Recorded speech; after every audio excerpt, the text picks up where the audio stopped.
Ya, berikut kita akan dengarkan seorang yang sudah ditunggu-tunggu juga karena beliau dijuluki dengan pendekar bertangan satu, berkaki tiga, dan beliau adalah seorang yang pernah bekerja sebagai buruh pabrik dan di PHK tanpa pesangon karena aktivitas pembela nasib buruh di serikat pekerja di pabrik tempatnya bekerja ya. Setelah di PHK diterima bekerja di sebuah tempat yang berbeda, tapi sesuatu yang buruk menimpa kehidupannya. Itu suatu hari dalam perjalanan menuju bekerja beliau mengalami kecelakaan dan akhirnya beliau hampir kehilangan dan menyebabkan salah satu tangannya harus diamputasi ya, kehilangan tangannya. Tapi buat beliau sukses itu walaupun ada keterbatasan fisik tidak merupakan suatu alasan untuk sukses, karena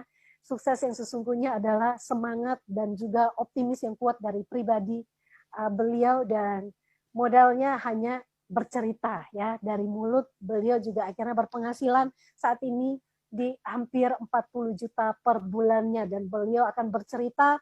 Beliau juga tadi sempat saya singgung ya, memiliki 2 ID hak bisnis, dan kita akan langsung berbincang-bincang dengan Pak Sugiarto Kurniawan.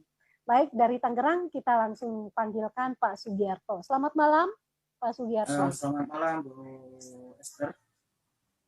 Ya, apa kabar, malam, Pak? Alhamdulillah, ya. Luar biasa, dahsyat.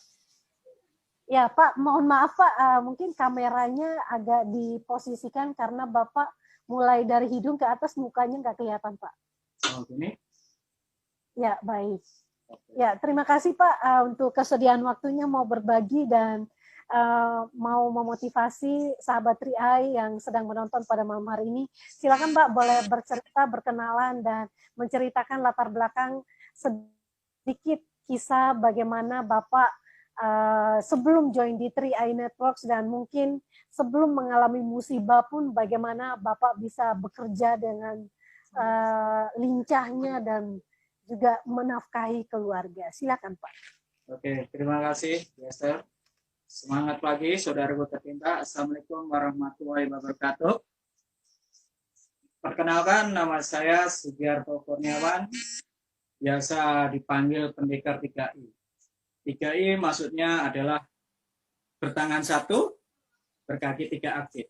Nah, ini julukan ini juga saya dapatkan dari mitra saya yang luar biasa, Bapak Arya Senjaki. Salam luar biasa dahsyat untuk Bapak Arya Senjaki, seorang kron dari Yogyakarta. Saya join di 3I, sebelumnya kita flashback ke belakang dulu. 2011 atau 2010 saya memang di PHK. Di PHK mungkin kesalahan saya dalam hal ini, saya seorang serikat pekerja yang dalam hal ini saya membantu teman-teman saya memperbarui nasib karyawan. Cuman mungkin di manajemen saya dianggap provokator atau gimana. Karena saya sering dirumahkan, sampai 3 kali saya dirumahkan, dan akhirnya saya yang menyerahkan diri. Istilahnya saya sebenarnya dari pihak serikat, saya dibela untuk bisa tetap melanjutkan pekerjaan. Tapi saya berkata di hati saya, seandainya pun saya harus keluar, saya akan bisa mendapatkan pekerjaan yang lebih bagus lagi. Dan ternyata setelah saya benar-benar mengundurkan diri, dan saya sebut memang PHK karena dalam hal ini manajemen perusahaan sudah tidak suka dengan kinerja saya. Alhamdulillah ketika saya di PHK, mengundurkan diri ataupun namanya, otomatis pihak keluarga saya protes. Mau makan dari mana kalau kamu nggak bekerja? Karena dorongan dan desakan istri saya pun, saya akhirnya mencari pekerjaan baru. Dan ternyata di luar sana tidak segampang yang apa saya pikirkan mencari pekerjaan baru. Ternyata tidak semudah apa yang saya pikirkan waktu itu. Dari Oktober, November, Desember, Januari, Februari, Maret, saya betul-betul menganggur di rumah. Otomatis apa yang saya punya di rumah kejual. Otomatis apa yang ada di rumah saya jual untuk menghidupi keluarga saya. Maret 2011 saya diterima oleh sebuah perusahaan swasta juga yang bergerak hal yang sama, percetakan. Tapi apa boleh dikata, untung tidak bisa diraih, rugi tidak bisa kita dapatkan. Saya mengalami kecelakaan lalu lintas di jalan raya. Dan ya alhamdulillahnya juga hanya tangan saya yang kena, nyawanya masih hidup. Luar biasa ya. Jadi alhamdulillah saya masih terselamatkan oleh Allah. Maret 2011 sampai 2014 saya nganggur lagi. Alhamdulillah apa yang ada di rumah saya jualin hanya untuk menghidupi keluarga saya. Di saat yang bersamaan ketika saya harus memperjuangkan nasib keluarga saya melihat sebuah status Facebook di mana orang ini pada dasarnya tidak saling kenal, hanya sebagai teman. Dan saya lihat akun Facebook itu dari Bapak Ari Praptono. Terima kasih Pak Ari Praptono, Bapak telah hadir di hati saya tepat pada waktunya. Ketika saya melihat statusnya Pak Ari Praptono, saya menyatakan join. Dan saya tidak pernah berpikir panjang, apakah nanti saya bisa atau tidak. Karena saya yakin bahwa bisnis ini memang bagus. Pada dasarnya saya hanya berpikiran bahwa bisnis ini bagus. Saya tidak berpikir apakah nanti saya bisa atau tidak. Perjalanan waktu, saya bertanya sama Pak De Ari. Pak De, saya kan tangannya satu. Saya terserah nggak bisa kemana-mana. Tapi saya punya komputer waktu itu. Bagaimana kalau saya menjalankan bisnis ini secara online di Facebook? Pak Ari Praptono mengiyakan. Oke, yang penting kamu semangat. Yang penting bagaimana caranya di bulan kedua sampai sudah menabung gratis. Saya waktu itu tidak berpikir panjang bagaimana caranya mendapatkan mitra atau agen di 3i. Yang penting saya promo. Informasikan terus saya di Facebook. Saya informasikan terus di Facebook. Alhamdulillah di bulan pertama saya dapat 5 orang. Jadi di bulan kedua, ya alhamdulillah saya bisa menabung gratis. Nah, mungkin awalnya seperti itu Bu Esther ya. Jadi saya memang dari awal punya niat untuk menjalankan bisnis ini secara serius. Oke, untuk sementara itu dulu Bu Esther, pembuka dari saya. Mungkin bisa ditanya selain itu. Terima kasih. Baik Pak, dari kondisi ketika di PHK, apakah Bapak kan ya udah mulai kerjanya serabutan ya, mulai cari apa aja yang bisa dikerjakan. Dan bagaimana dengan kondisi yang namanya PHK itu Pak? Itu rasanya itu seperti apa itu Pak? Mungkin sebagian karyawan pasti merasakan, yang pernah di PHK mungkin pernah merasakan. Termasuk saya, rasanya ya kayak petir di siang bolong Bu ya. Karena kita memang tidak mempersiapkan diri. Kita selalu zona nyaman di tempat kerja itu. Karena apa? Mungkin setiap bulan kita mendapatkan gaji. Dan gaji itu pun sebenarnya kalau saya boleh jujur ya numpang lewat. Jadi ke rumah cuma bawa amplopnya aja ke istri. Karena udah banyak potongan, di pabrik juga banyak potongan. Jadi ketika saya di PHK pun ya lumayan shock. Kenapa ya? Karena saya nggak punya tabungan sebelumnya. Gitu. Jadi ya istri, anak semuanya juga kelabakan. Karena ya biaya hidup kan di Tangerang juga lumayan. Jadi saya melakukan ya benar kerja serabutan. Memang serabutannya saya itu ada bisnis online waktu itu ya, bisnis online di mana investasi sekian, profitnya sekian. Nah itu saya ngikut juga waktu itu. Selama 2 tahun ternyata jong juga. Jadi ya secara finansial ada kerugian. Walaupun nggak begitu banyak, tapi saya juga mengalami kerugian. Nah, ketemulah 3i. Jadi ya saya pikir waktu itu saya nekat aja, kalau seandainya saya rugi pun hanya rugi 350.000 gitu aja. Begitu Bu Esther. Ya, baik Pak. Jadi dari kondisi yang seperti itu akhirnya Bapak menemukan sebuah solusi di 3i Networks. Nah, mungkin Bapak bisa menjelaskan dari kondisi yang dari tadinya udah mulai hopeless, udah mulai rasanya dengan kondisi yang seperti ini rasanya udah nggak bisa lagi, dan ini saya nyambung ke ketika Bapak udah mulai join di 3i Networks, dan bagaimana dengan kondisi yang keterbatasan fisik, tapi Bapak tadi menceritakan sempat ngobrol dengan konsultasi dengan upline untuk mengerjakan bisnis ini secara online. Nah, bagaimana Bapak mulai titik balik untuk mulai berjuang di bisnis ini? Ya, siap Bu Esther. Jadi saya memang memulai bisnis ini melalui Facebook.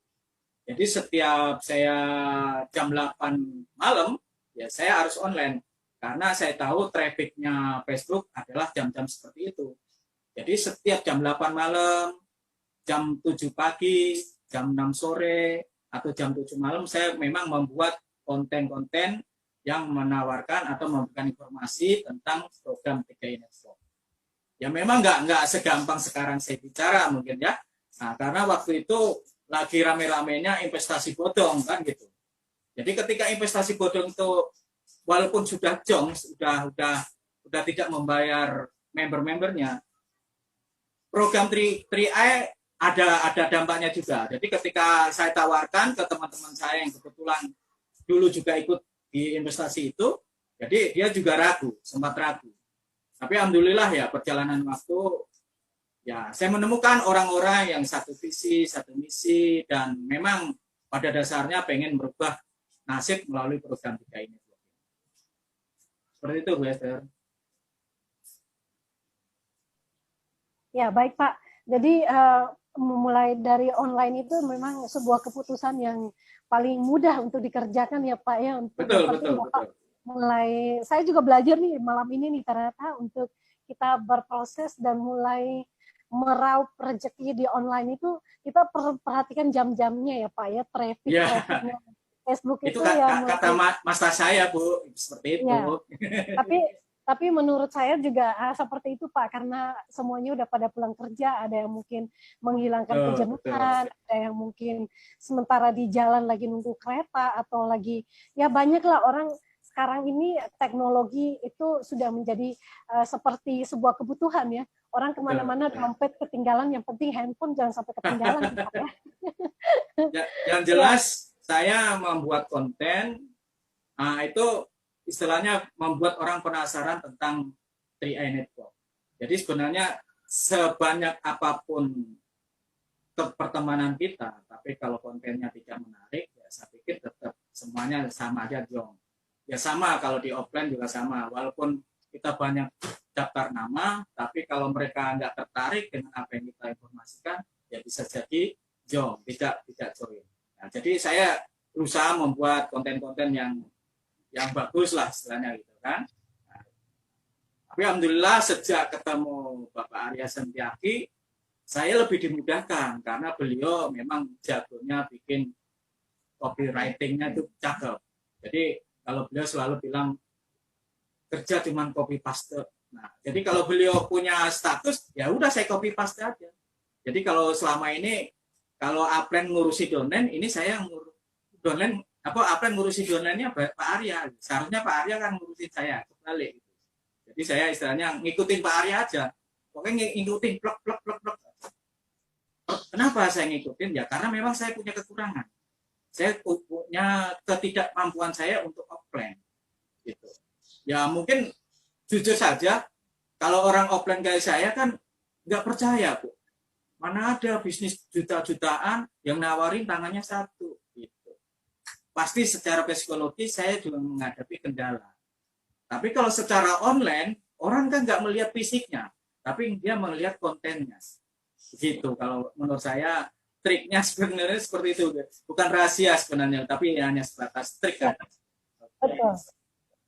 Betul, sangat menarik sekali ya Pak ya. Jadi ini kira-kira berapa lama Bapak mulai ibaratnya bermain dalam dunia medsos itu hingga mencapai posisi apa itu Pak?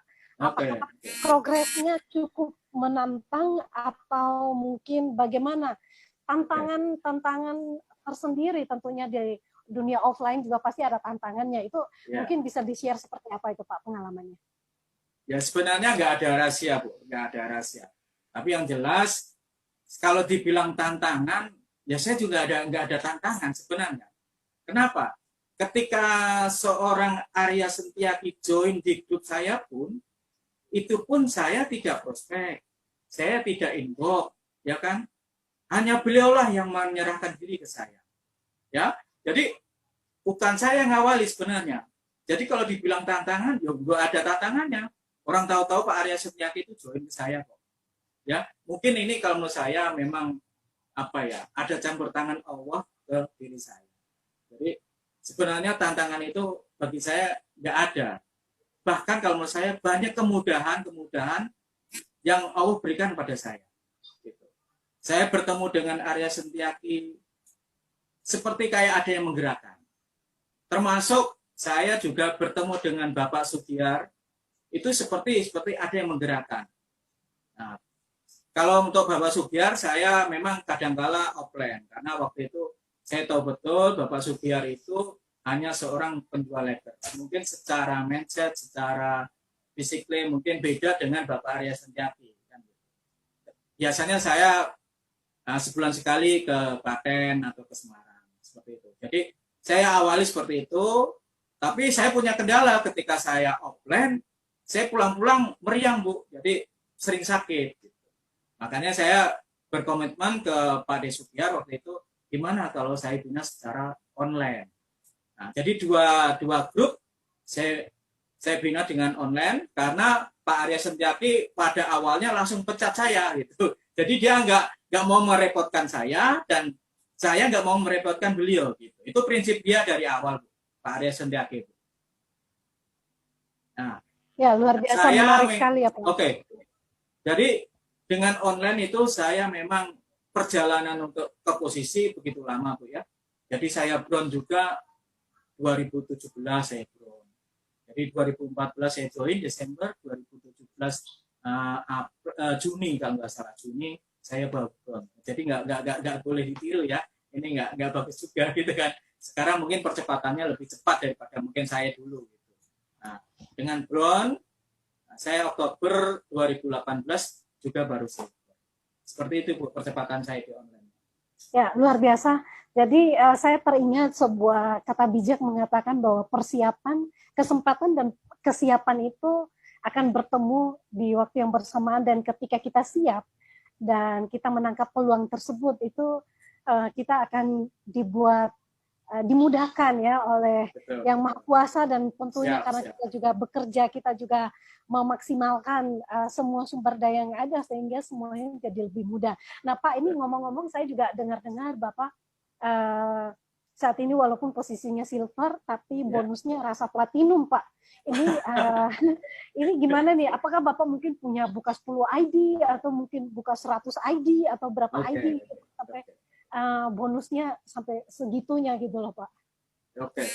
Ya pada dasarnya saya tetap cuman punya ID yang atas nama saya dan satu ID yang sebenarnya atas nama istri saya. Cuman atas nama istri saya mamping di rekening saya.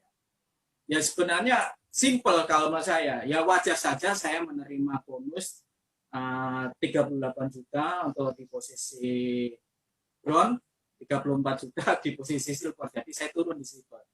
Kenapa saya begitu? Ya karena saya lihat dari perkembangan dari timnya Pak Arya Sentiaki yang menyumbang omset ke saya 3 miliar. Terus di timnya Pak Sugiar menyumbang saya omset 1,2 miliar.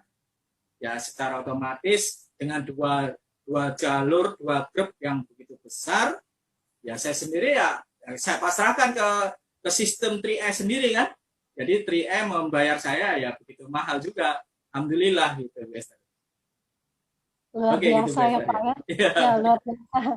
Jadi dua grupnya ini benar-benar udah omset crown sebenarnya ya Pak ya, tinggal satunya perlahan-lahan menuju menaiki tangga demi tangga. Ya jadi sahabat kita lihat bahwa peluang bisnis 3A ini memang sangat luar biasa.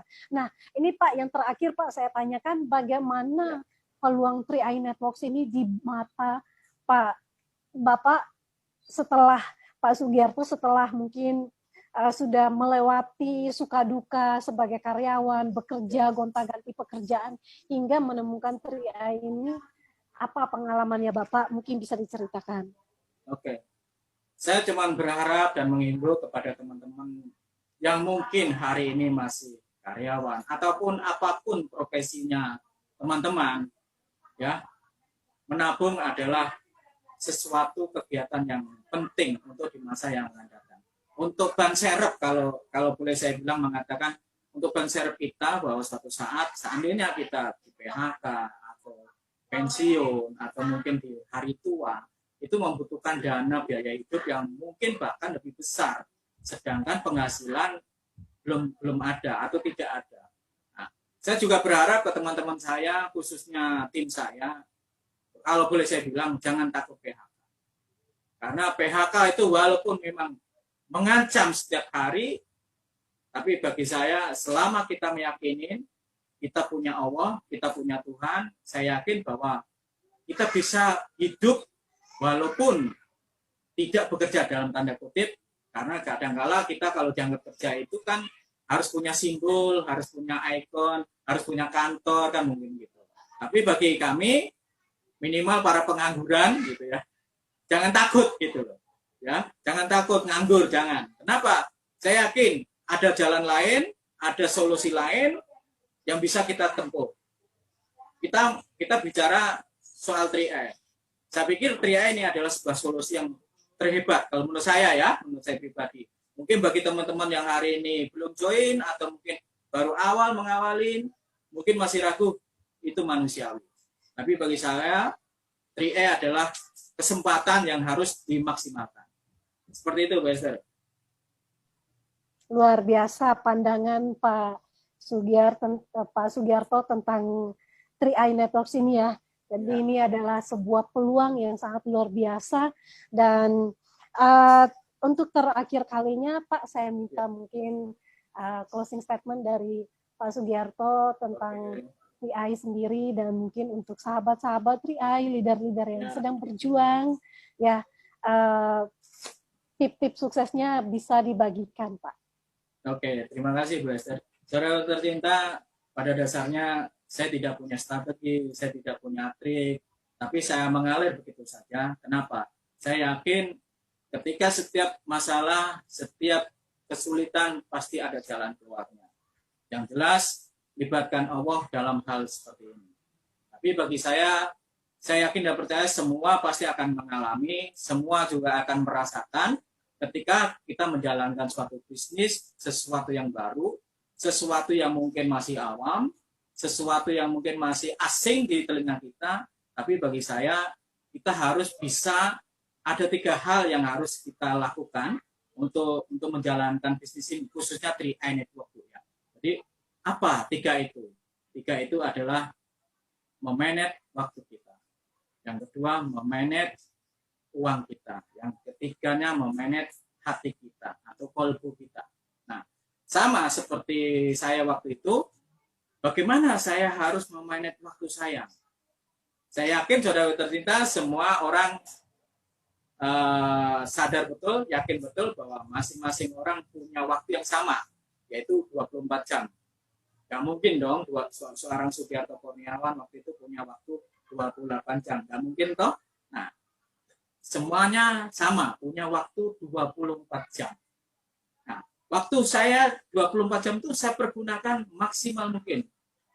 Apa? Ya belajar. Khususnya masalah 3i Network. Harus berapa jam kita belajar di 3i Network? Terserah. Yang jelas dulu upline saya, Pak Ari Pratono, atau mitra-mitra saya yang lain, pondok-pondok saya, cukup 2 jam untuk belajar. Nah, saya maksimalkan betul, Bu. 2 jam itu saya maksimalkan betul. Nah, strategi yang kedua, memanage uang kita. Saudara tercinta, kadangkala ketika kita punya uang sedikit, kita ngeluh. Ya kan? Tapi kalau kita punya uang banyak, poya-poya. Ini udah manusiawi, ini mungkin udah hukum alam, hukum. Nah, sama waktu itu ketika saya nggak punya uang pun, saya harus yakin bahwa uang yang sedikit yang saya punya, saya fokuskan untuk 3i Network. Nah, mungkin untuk teman-teman yang hari ini mungkin punya masalah yang sama dengan saya. Waktu itu saya punya utang di bank, Bu ya, karena rumah saya juga akan disita karena rumah saya bermasalah. Nah, karena saya punya utang di bank. Nah, waktu itu saya triknya gini, Bu. Jadi kalau seandainya kita punya uang yang sedikit, ya, tapi urusan di bank harus diselesaikan dulu, ya kan? Tapi kalau utang sama tetangga, ya udah janjiin aja dulu, gitu. Seandainya marah kan, ya udah cuma marah. Tapi kalau bank marah kan disita, gitu. Jadi saya ngakalinnya seperti itu. Terus harus yakin dengan uang yang sedikit itu dipakai untuk bayar premi 350 ribunya. Kenapa? Ya karena dengan 350 ribu inilah nanti saya punya hasil yang besar, uang yang banyak, dan bisa untuk membayari hutang-hutang saya. Mohon maaf nih ya, jangan ditiru ya. Hutangnya banyak, jangan ditiru. Trik yang ketiga, otomatis memanage hati kita atau kolbu kita. Kenapa? Ini begitu penting karena setiap masalah kita punya solusi. Katakan pada masalah, hei masalah, saya punya Allah yang maha besar, yang maha kaya. Jadi bagi saya, karena Allah menyuruh kita ketika punya masalah, hanya suruh sholat dan sabar. Nah, ini Bu, yang saya lakukan, walaupun saya waktu itu belum berbonus besar, saya hanya sholat dan sabar. Sholat dan sabar. Jadi bagi teman-teman yang hari ini mungkin punya masalah yang sama seperti saya, atau mungkin hari ini mungkin masalah yang lebih besar daripada saya, yakinlah kita punya Allah yang maha besar. Terima kasih Bu Esther, salam dahsyat, Gokron. Dahsyat, luar biasa Pak Sugiarto. Tips suksesnya ya, 3 tips sukses yang akan kita lakukan, kita pelajari. Ini adalah yang poin yang paling terakhir itu yang saya suka banget, yaitu memanage hati ya, kondisi hati ini yang terkadang kita lupa ya. Kita bisa manage waktu dengan baik, kita juga memanage keuangan dengan baik, tapi kita lupa untuk memanage hati kita, pikiran kita, karena segala sesuatu kan tindakan-tindakan kita itu juga berasal dari hati ya. Betul. Kalau hati kita baik, tentunya perkataan kita juga baik, sikap kita juga tentunya baik dengan orang lain.